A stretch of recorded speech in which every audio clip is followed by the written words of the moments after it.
Queridos irmãos, eu vos cumprimento com a paz do Senhor. Quero inicialmente agradecer a Deus pelo privilégio que Ele me concede de estar conhecendo mais um grupo do povo que vai morar no céu. Amém, queridos? Agradeço a Deus por este privilégio e também pela sua infinita misericórdia. Afinal, só estamos aqui hoje porque o seu amor é eterno e a sua bondade é de geração após geração. Também estendo os meus agradecimentos ao pastor desta igreja, pastor Samuel Guerra, pelo honroso convite. Me sinto lisonjeado em estar participando de uma tão grandiosa celebração. Agradecendo também ao meu pastor em Caruaru, pastor Samuel de Oliveira, que nos autorizou a estar aqui com os irmãos nesta noite. Queridos irmãos, sem mais delongas, porque o tempo não nos permite, eu peço que, por gentileza, os irmãos abram as suas Bíblias, onde se encontra o tema selecionado pelo conjunto aniversariante. Primeiro livro de Samuel, capítulo de número 16. Também parabenizo ao órgão aniversariante, que Deus continue vos abençoando. Para a meditação, que está escrito na carta aos Efésios: fortalecei-vos no Senhor e na força do seu poder. Amém? Primeiro livro de Samuel, aliás, capítulo 16, a partir do verso 1.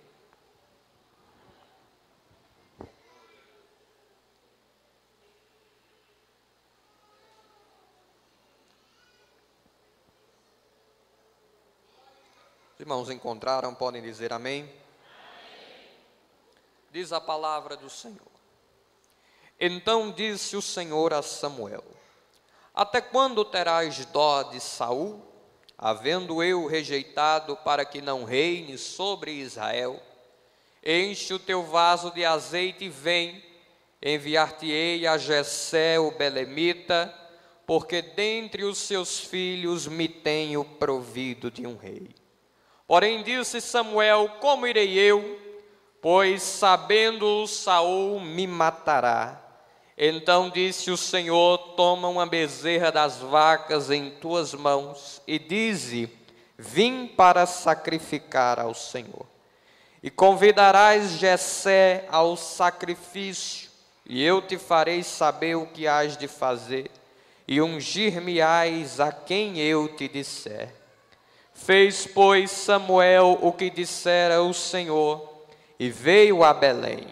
Então os anciãos da cidade saíram ao encontro tremendo e disseram-lhe: paz é a tua vinda?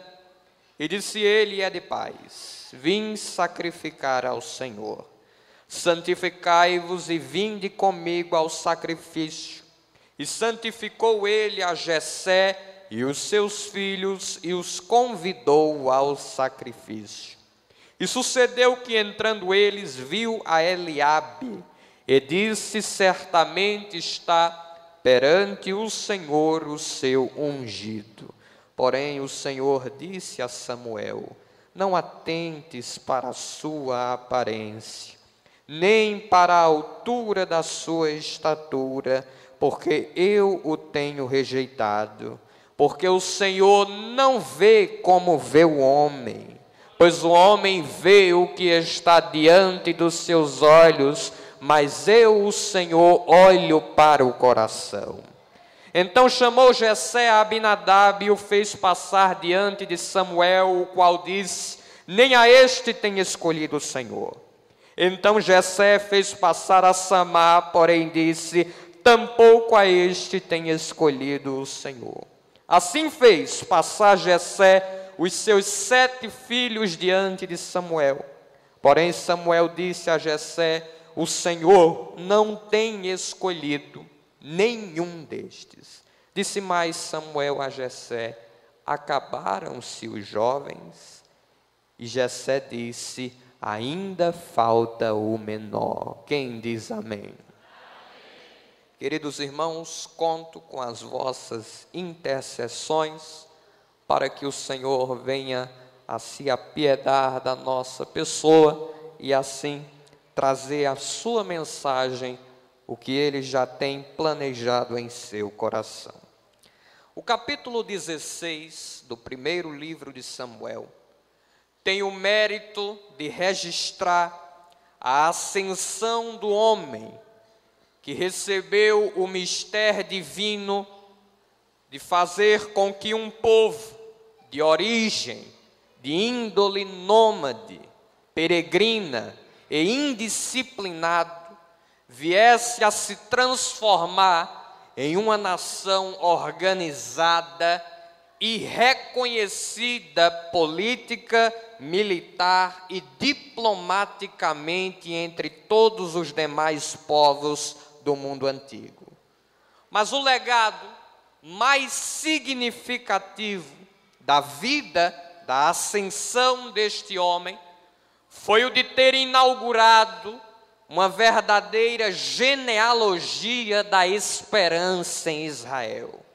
Davi inaugura, suscita a linhagem tribal, da qual séculos a posteriori sairia aquele cuja designação mais conhecida seria o filho de Davi, o leão da tribo de Judá, que nós adoramos como nosso Senhor Jesus Cristo.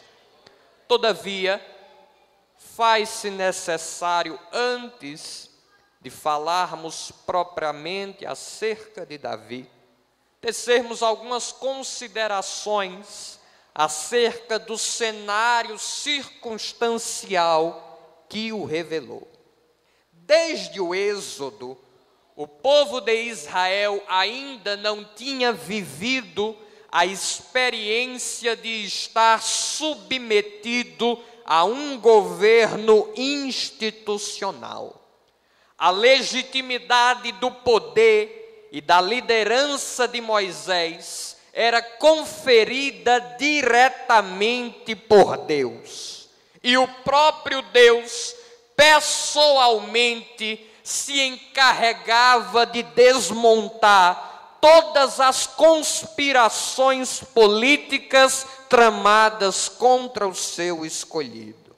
Moisés morre e Josué, seu sucessor, herda o mesmo legado de legitimidade direta ascendente de Deus para com ele, conduzindo o povo por ordens diretas e com a confirmação de sinais extraordinários na entrada de Israel na terra prometida. Josué morre, inicia-se em Israel a chamada Era dos Juízes, período em que Deus suscitou homens e mulheres como lideranças relâmpago em momentos críticos da nação, geralmente em sede de invasões militares estrangeiras. Homens e mulheres que, ao serem levantados por Deus, auxiliados por intervenções sobrenaturais do Senhor, restauravam a paz social da nação. Contudo, todo aquele que lê o livro dos Juízes percebe que o povo de Israel estava viciado em um ciclo de maldade contínuo. Um juiz surgia, operava a libertação do povo e em questão de poucos anos o ciclo de pecado e idolatria retornava nos mesmos moldes e o quadro de caos se repetia quase que de forma idêntica. É esta fadiga do povo em viver em meio a uma desordem institucional e a vaidade de querer ser equiparado às demais nações, todas sob a batuta de um líder, propriamente de um rei, que o povo de Israel convoca uma assembleia com Samuel, porta-voz de Deus, homem que recebeu o privilégio de exercer um tríplice ministério profético, sacerdotal e de julgador. E o povo se reúne com Samuel. No capítulo 8 do seu primeiro livro está descrito tal evento. E diz Samuel: tu já estás velho, teus filhos não seguem o teu exemplo. E de fato, os filhos de Samuel já haviam se corrompido.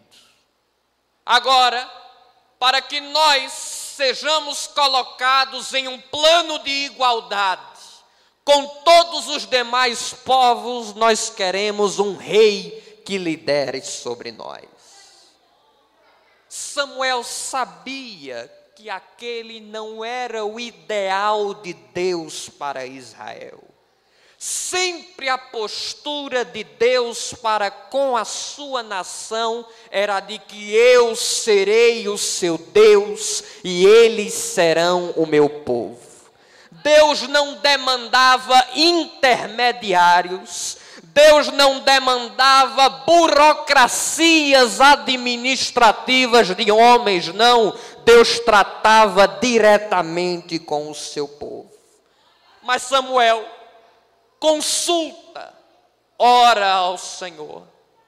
E Deus disse: Samuel, atende ao pedido do povo, mas saiba que esta não é uma rejeição a você. Antes de tudo, o povo de Israel está me rejeitando como o seu rei. Israel deixou de considerar a suficiência de Deus como líder, como rei, como dominador sobre si, para recorrer à simbologia de uma liderança política humana. Deus diz a Samuel: atende o pedido do povo, mas antes, diga a eles todas as consequências da escolha de um rei sobre eles. Samuel reúne o povo e diz: vocês querem um rei? Que seja, mas escutem o que acontecerá quando um rei estiver dominando sobre vós. Vossos filhos serão levados para serem seus escravos, seus empregados. Vossas filhas terão igual destino, serão empregadas e executarão tudo o que lhes for delegado. Vossas terras serão confiscadas. Toda a vossa colheita será tributada. Tudo que vocês reputam como valioso, terão que repartir com o poder dele. E quando vocês clamarem ao Senhor contra este homem, sabe o que ele vai fazer? Nada, porque foi a vossa escolha. O povo fez ouvidos de mercador. Disseram: não nos importa. Queremos um rei para que sejamos iguais a todas as outras nações. Como era uma decisão que pertencia ao povo, o escolhido também deveria atender ao estereótipo dos ideais que o povo projetava na figura de um líder. É por isso que a primeira referência feita à pessoa de Saul evidencia as virtudes e as características que o povo projetava na figura de seu líder. Qual é a primeira referência dada sobre Saul? Homem jovem, belo, que dos ombros para cima não havia qualquer outro semelhante na terra de Israel. Saul é ungido, não iremos nos delongar nisso, porque não é o foco da mensagem. Saul é ungido para iniciar o seu reinado em Israel. E o reinado de Saul até começa triunfante, até começa de modo positivo, mas como tudo que não é fruto da vontade perfeita de Deus, apesar de, dentro dos equívocos de Israel, a soberania de Deus também estar tendo espaço naquela decisão, tudo aquilo que não é objeto, que não é fruto da vontade perfeita e única de Deus, até começa bem, mas geralmente o fim é trágico. O escritor aos Provérbios, de maneira simples, nos diz no capítulo 14 que há caminhos que aos olhos do homem parecem direitos, retos, mas o fim deles é destino de morte. O salmista Asaf, no Salmo 73, passou a olhar a prosperidade dos homens ímpios e disse: tudo corre bem para eles, até a morte deles é com folga, é com sossego, enquanto eu tenho purificado em vão as minhas mãos.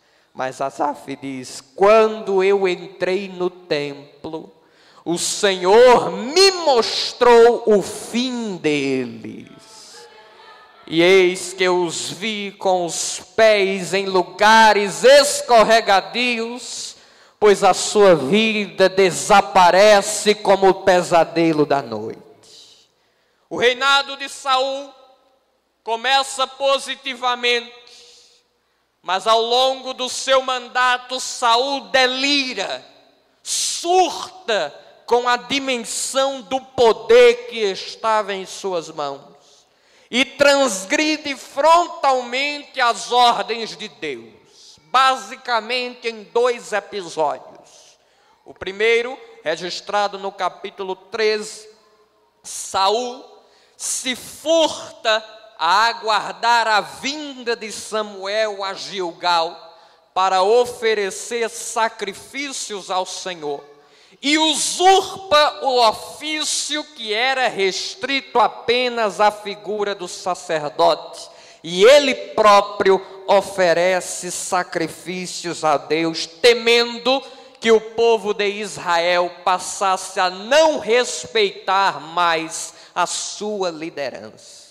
Quando Samuel vem ao encontro dele, já sentencia que o reinado de Saul entrava nos seus últimos dias, ao dizer-lhe que a partir daquele momento, Deus teria prazer em confirmá-lo como rei sobre Israel, mas porque ele desobedeceu o mandamento do Senhor, Deus já estava a procurar um homem segundo o seu coração para reinar sobre a nação. Não satisfeito, no capítulo 15, Saul transgride novamente outro mandamento expresso do Senhor. Deus ordena que ele declare guerra contra o povo de Amaleque, e que tal guerra deveria resultar em um completo massacre. A ordem de Deus é que os exércitos de Israel não poupassem ninguém, dizimassem todos. O que é que Saul faz? Poupa não só o rei Agag, mas todo o melhor do rebanho dos amalequitas, que era enorme, e traz de volta para Israel. Quando Samuel vai ao seu encontro, diz: Saul, que barulho, que mugido de vacas é esse? Que balido de ovelhas é esse que eu estou ouvindo, Saul? Desobedeceste a palavra do Senhor? Aí Saul se explica: não, de modo algum, pelo contrário, até trouxe sacrifícios para oferecer ao Senhor teu Deus. Mas as ordens de Deus não têm emendas, as ordens de Deus não têm atalhos, as ordens de Deus não têm interpretações, tem que obedecer ao pé da letra. Samuel diz uma das frases mais fortes do Antigo Testamento: Saul, porventura tem Deus tanto prazer em sacrifícios e holocausto, mais do que se obedeça a sua palavra? Porque o obedecer, Saul, é melhor do que sacrificar. E o escutar é melhor do que a gordura dos carneiros. Os erros, os equívocos, a desobediência de Saul conduz ao Senhor a tomar uma decisão irrecorrível, irrevogável ao seu respeito, removê-lo por completo do trono de Israel. Porque digo que tal decisão de Deus é irrevogável, imutável, indiscutível. Porque ao longo das Escrituras nós lidamos com ao mínimo 3 espécies de decisões de Deus. As decisões imutáveis, aquelas que não podem sofrer alteração, como a respeito de Saul. Quando Samuel declara que ele já estava removido e rejeitado para ser rei em Israel, Saul, em desespero, agarra na orla dos vestidos do profeta e o seu vestido se rasga. E Samuel, de maneira implacável, diz: assim o Senhor hoje rasga o teu reino em Israel e dá ele ao teu próximo, que é melhor do que tu. Mas há decisões de Deus que são aparentemente imutáveis, que à primeira vista não podem sofrer alteração, mas a decisão ousada e sincera de um homem e uma mulher altera o curso da vontade de Deus. Em Isaías 38, o Senhor diz ao profeta: vai até o rei Ezequias e profetize, põe a tua casa em ordem, porque da tua enfermidade não viverás, mas morrerás. Irmãos, o que é que eu vou fazer diante de um decreto desse? Nada. É decisão que foge à minha alçada. É decisão que já foi tomada para além da minha compreensão. É aceitar. Mas Ezequias não. Ezequias vai para o quarto. Glória a Deus, encosta o rosto na parede e começa a chorar.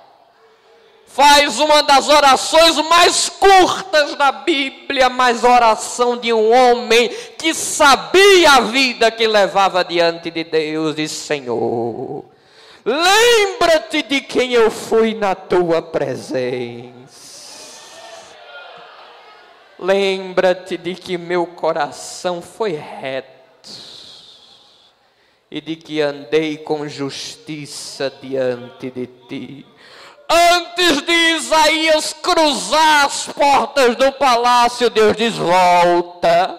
E diz ao homem que estava para morrer que eu, o Senhor, ouvi a sua oração, vi as suas lágrimas e estou mudando a minha decisão. Bota ele colocar no calendário que o velório dele vai se atrasar por 15 anos, porque Deus muda decisões pela ousadia de um crente. Adora o nome de Jesus nesta noite. E existem as decisões que o próprio Deus já comunica as condições para a sua mudança.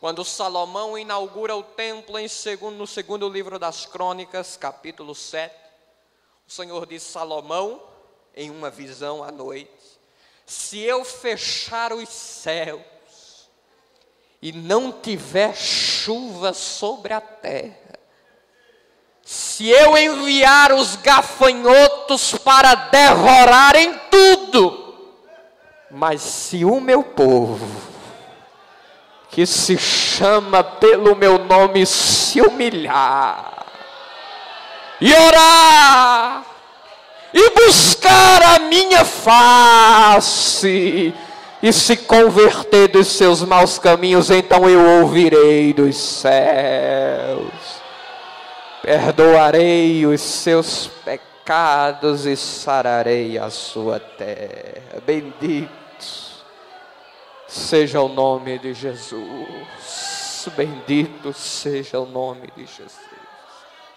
A decisão de Deus sobre Saul não foi fácil para Samuel. Samuel tinha Saul como um filho, como um pupilo seu.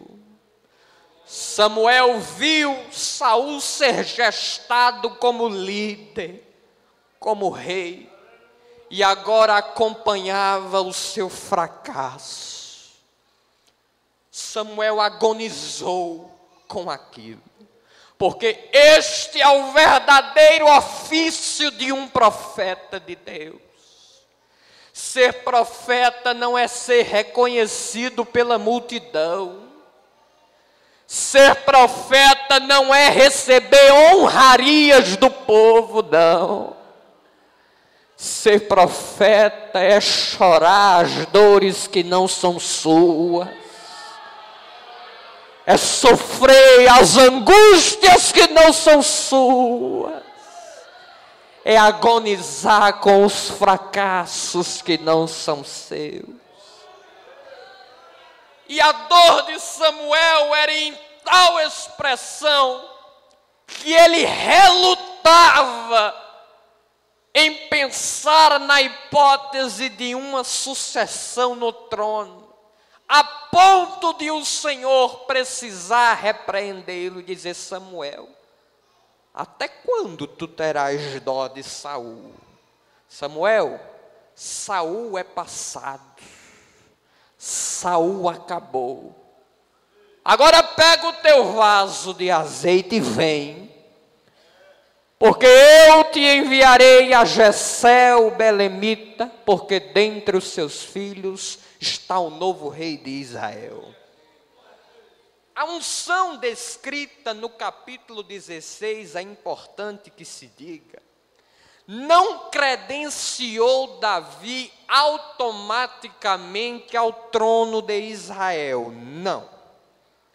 A unção descrita neste capítulo apenas serviu para cientificar Davi do seu chamado, e para que a partir daquele momento o Espírito do Senhor se apoderasse dele. Tratou-se de uma unção profética.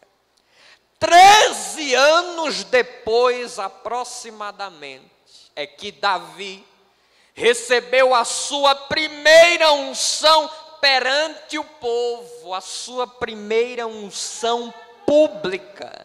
Esta sim, credenciando ele a ser rei, primeiramente em Judá, tendo como sede a terra de Hebrom, e 7 anos depois, Davi é ungido pela segunda vez agora, depois de derrotar a conspiração de Isbosete, filho de Saul, a reinar sobre todo o território de Israel. Mas, queridos, a ordem que Deus dá a Samuel não é simples, não é fácil de ser cumprida, tanto que é o primeiro questionamento que o profeta faz: como eu vou? Se Saul desconfiar, eu sou um homem morto. Samuel sabia que Saul era um homem que já não tinha mais nenhum temor de Deus.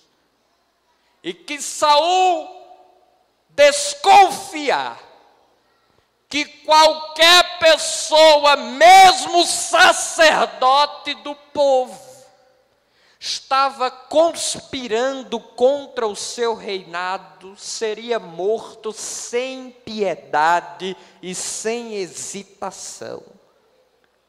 Mas o Senhor, diante da queixa do profeta, lhe oferece a solução. Deus diz a Samuel: Samuel, toma uma novilha em tuas mãos, e quando tu chegares lá, dirás: vim para sacrificar ao Senhor.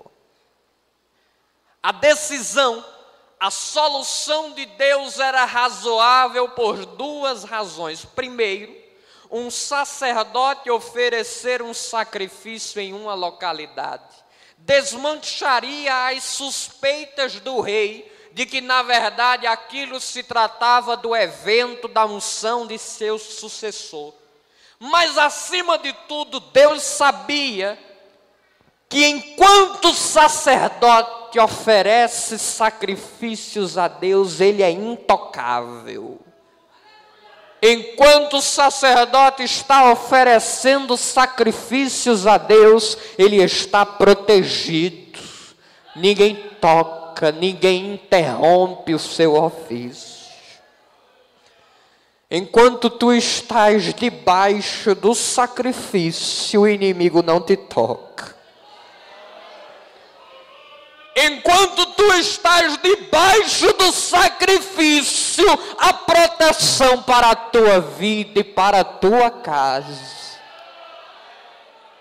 Em nome de Jesus, se tem alguém que está sendo usado pelo maligno para profetizar e decretar morte e destruição para a tua vida e para a tua casa, debaixo da autoridade do Senhor, Deus está te enchendo de uma autoridade e de uma convicção nesta noite, para que tu saibas que tu estás debaixo de um sacrifício. O sacrifício do Calvário, e que o sangue do Cordeiro está posto sobre ti. O inimigo não te toca. Os teus estão guardados, porque o sangue, o sacrifício é tua cobertura. Glória a Deus. Crentes que talvez estejam aqui apavorados, meu Deus, com medo,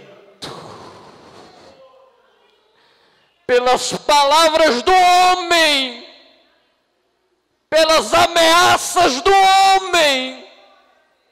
O Senhor pergunta a ti nesta noite: por que as palavras do homem mexem tanto contigo? Porque as palavras do homem fragilizam tanto a tua paz? Se as palavras que realmente importam ao teu respeito, quem diz sou eu?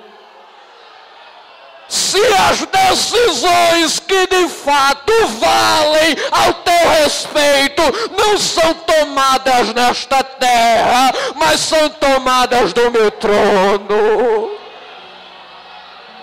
Sente a paz de Deus tomando conta do teu coração. Crente atribulado, angustiado, o Senhor te diz: o teu chamado não é para angústia. O teu chamado não é para o medo, o teu chamado é para a paz, é para sossego, é para tranquilidade. Glória a Deus, o Senhor está presente neste lugar. Deus está se agradando do evento. Coisa linda quando Ele se agrada do evento. Glória a Deus. Já estou perto de concluir, queridos. Samuel vai até Belém, aldeota. insignificante. Mas quando Deus manda, tem que ir, tem que ir. Samuel chega e não era comum a visita de uma autoridade tão solene em uma comunidade tão insignificante.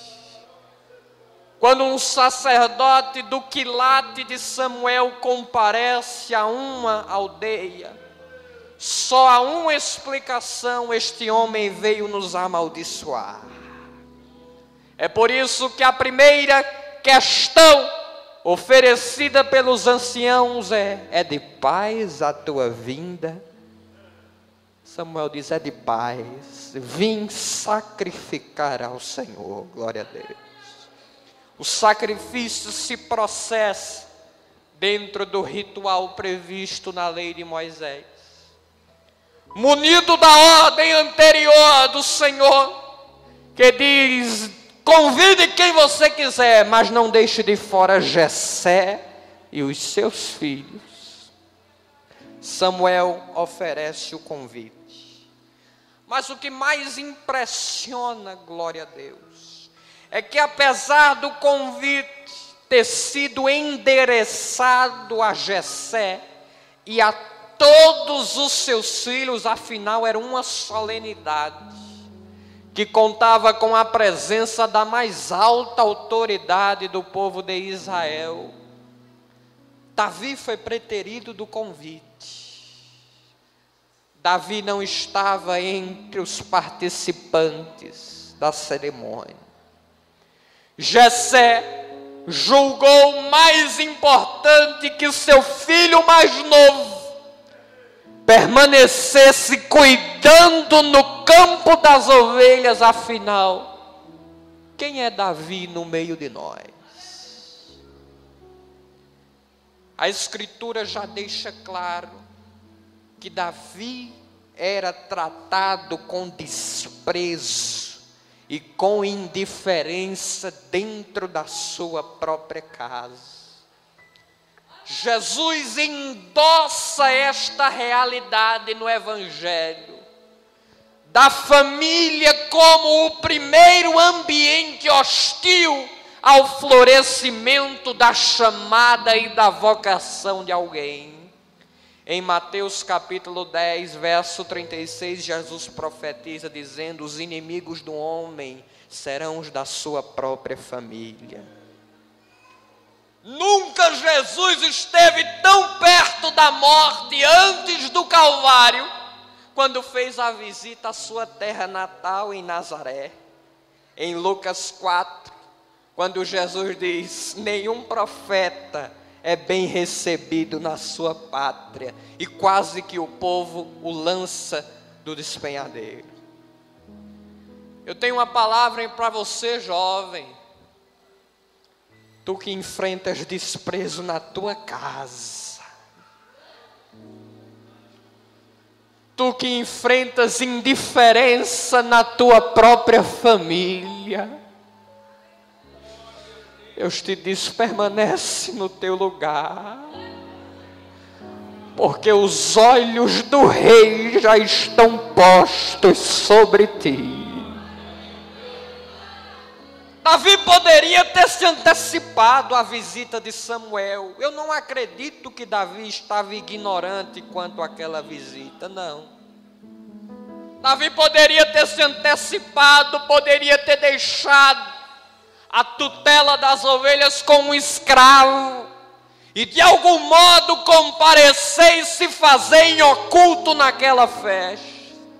Mas Davi fica no seu lugar, porque inconscientemente ele sabia que as coisas caminham para que os planos de Deus se realizem dentro da sua soberania.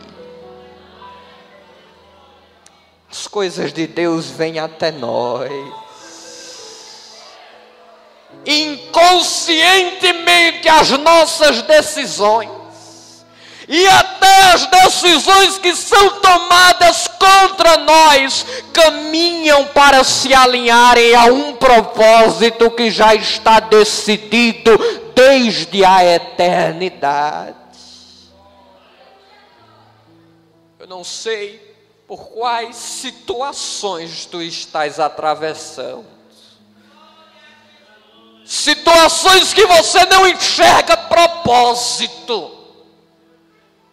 Situações que você não enxerga finalidade. Situações que tu até dizes: Senhor, isto não tem nada a ver com aquilo que tu prometeste para a minha vida. Mas o Senhor te diz nesta noite: por trás da tua perplexidade, por trás da tua incompreensão, por trás daquilo que aos teus olhos é só dor e lágrimas, a minha glória te aperfeiçoa. A minha glória te molda para que tu executes aquilo que já está posto sobre ti como promessa. Deus está esmerando a tua chamada, jovem. Deus está burilando a tua vocação. Tu tens adquirido dons de Deus que tu nem imaginas.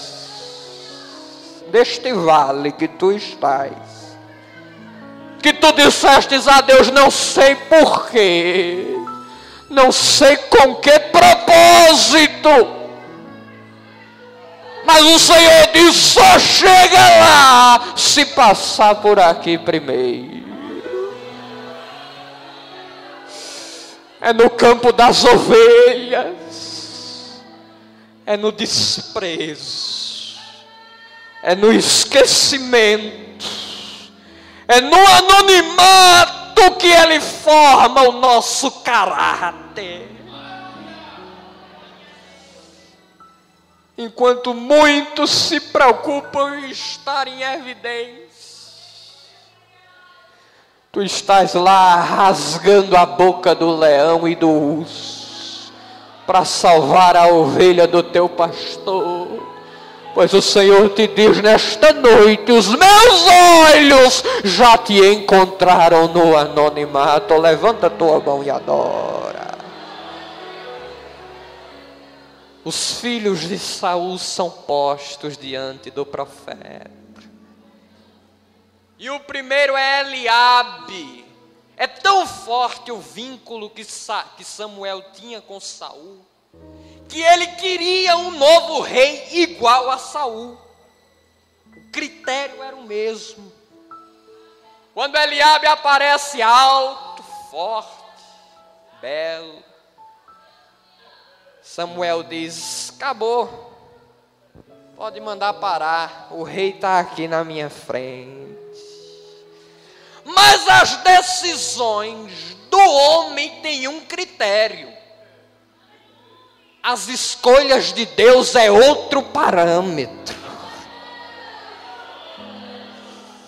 Os valores do reino de Deus são diferentes.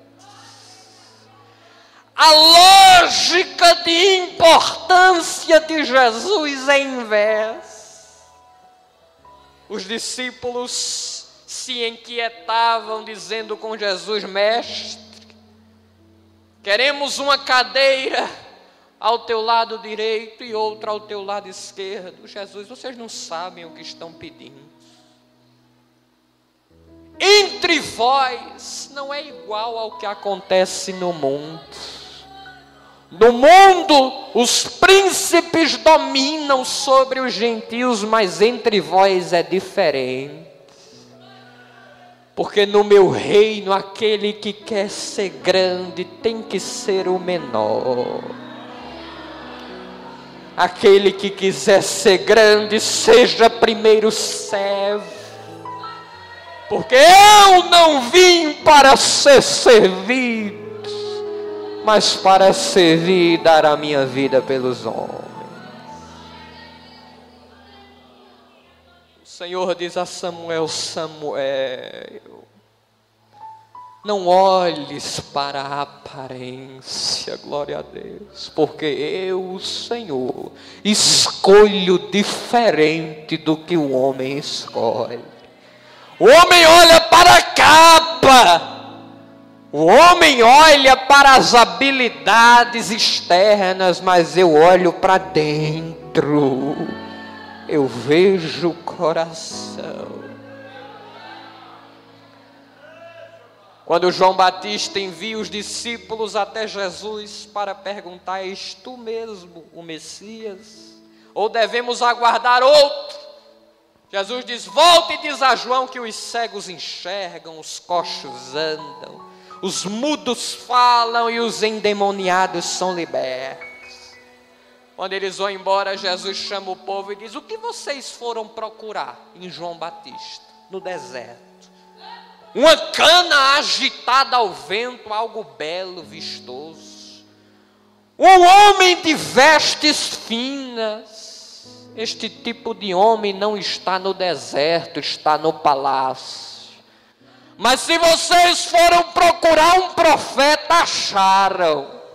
E eu vos digo muito mais do que um profeta, porque de homem nascido de mulher, não tem ninguém maior do que João Batista.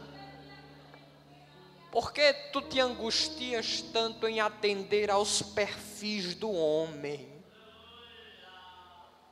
Por que tu dizes a Deus: Deus não tem os talentos? Deus não tem condições, não tem os dons. Se o teu Deus não enxerga como enxerga o homem, e graças a Deus que Ele não vê como vê o homem, porque ai de nós se Ele nos visse como nós nos vimos uns aos outros. O nosso olhar é impiedoso. O nosso olhar é implacável. O nosso olhar segrega, discrimina, condena, humilha. Mas o olhar dele não. O olhar dele ama. O olhar dele redime. O olhar dele enxerga chance, enxerga oportunidade. E o Evangelho nos chama a isso, a lermos a alma humana como Ele a vê. Bendito seja o nome de Jesus. Passa Samar, passa Abinadab, passa os 7. Samuel diz: não é nenhum desses. Ele fica confuso. Deus não erra endereço. Deus disse que dos filhos de Jessé sai um novo rei, passou tudinho e Deus disse não a todos. Jessé, acabaram-se os moços. Jessé fez de tudo para esconder Davi. Mas chegou a hora em que teve que ser obrigado a dizer: ainda falta um.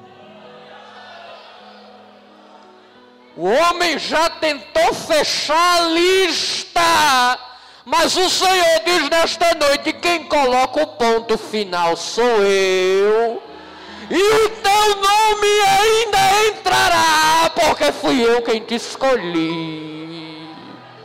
Porque a tua chamada não é chamada do homem, porque a tua escolha não é escolha do homem, é da minha mão, é do meu dedo, diz o Senhor.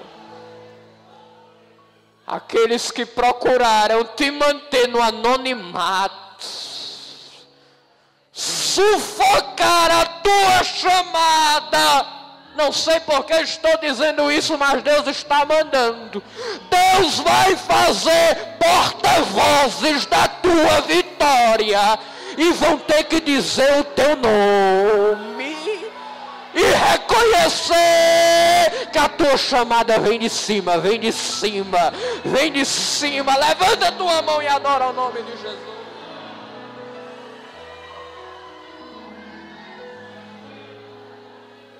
Por causa da tua fidelidade serão tomadas decisões ao teu respeito. Por causa da tua sinceridade estão sendo tomadas decisões ao teu respeito. Aguarda a notícia. Aguarda o chamado. Porque a decisão já foi tomada. Abra a tua boca, adora o nome de Jesus. O pastor me autoriza a perguntar: tem alguém nesta noite que ainda não é evangélico? Dá um sinal com a tua mão, alguém que ainda não é evangélico. Ali está, querida. Tu ouvistes a palavra de Deus nesta noite. Queres aceitar Jesus nesta noite? Se tu queres, vem aqui em nome de Jesus. Está vindo a primeira pessoa. Traga ela aqui em nome de Jesus. Traga ela aqui. Segunda pessoa para Jesus. Isso é o evangelho, quem faz não sou eu não. É o evangelho, é o evangelho. Tu que chegastes aqui desacreditado, dizendo: ninguém dá valor, ninguém acredita em mim. Mas o Senhor te diz esta noite: tem um projeto na tua história. Tu és resultado do meu amor, da minha misericórdia. Onde está a segunda pessoa para Jesus? Afastado da casa do Senhor. Deus não se esqueceu daquilo que tem contigo. Volta nesta noite. Com a permissão do pastor, eu convido a igreja em pé. Quero fazer uma oração por todos. Se tiver a segunda pessoa para Jesus, venha. Se estiver aí do seu lado, Jesus tem paz, tem tranquilidade para a tua vida hoje. Jesus tem descanso. Tu que estás se sentindo atormentado, oprimido pelo pecado, Jesus diz: vinde a mim, todos os que estáis cansados e oprimidos, e eu vos aliviarei. Jesus tem alívio para a tua alma nesta noite. Vem. Mas neste momento eu convido você a fechar teus olhos, abrir a tua alma com Deus nesta noite. Aquilo que tu chegaste sentindo falta de Deus nesta noite, o Senhor quer te entregar agora. Abre tua boca, começa adorando a Deus. Se alguém puder me ajudar com um louvor, eu agradeço. Tu que não és batizado no Espírito Santo, fecha teus olhos. Diz a Deus: Senhor, eu quero sentir. Eu quero experimentar, Deus. Eu cansei de ver os outros, de saber dos outros, de sentir dos outros. Eu quero viver. Eu quero a experiência. O Espírito Santo já está tocando na vida aqui. Meu Deus, que coisa tão linda. Jesus. Tu que estás enfermo, eita. O médico já mandou para casa. O médico já disse que ia tomar o medicamento e esperar. Mas o Deus que está neste ambiente é Deus que cura, é Deus que toca e sara. As causas que tu viestes nesta noite, julgando como perdidas, aquele que tu disseste: Deus, não tem jeito, porque eu não vejo mudança. Eu oro, eu pago preço, mas não muda. Meu Deus, o Senhor te diz: faço mudanças para além dos teus olhos. Transforma quadros dentro do coração onde tu não vês, onde tu não enxergas. E o milagre que tu não acreditas mais, o Senhor te diz, já está em curso, porque eu já comecei a obra. Levanta a tua mão e adora o nome de Jesus nesta noite. Louva, alguém puxa um louvor em nome de Jesus. Muda-me, Senhor, e me conhece. Adora a Deus. Fecha teus olhos. Eu não preciso mais falar nada. Quem fala agora é a tua alma com Deus. Fala com Ele. Desabafa tuas angústias. Aquilo que tem te machucado. Dores antigas. Feridas antigas. Meu Deus. Até mágoas guardadas.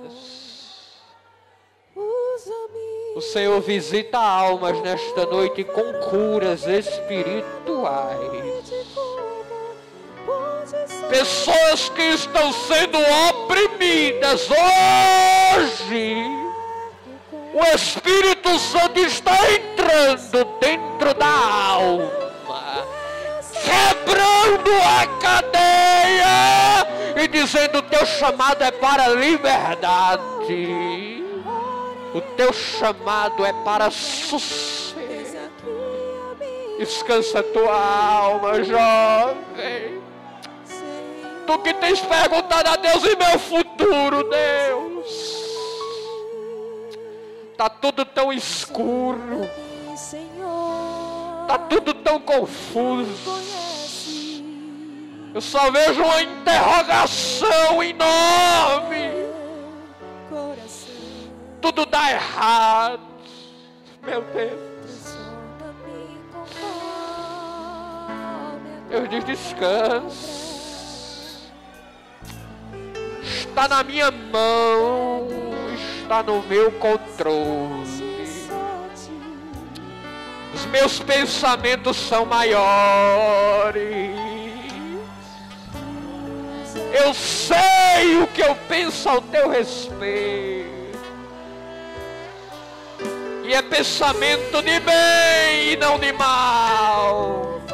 Adora o nome de Jesus nesta noite. Louva Ele. O Espírito Santo está passeando dentro da igreja de uma maneira maravilhosa.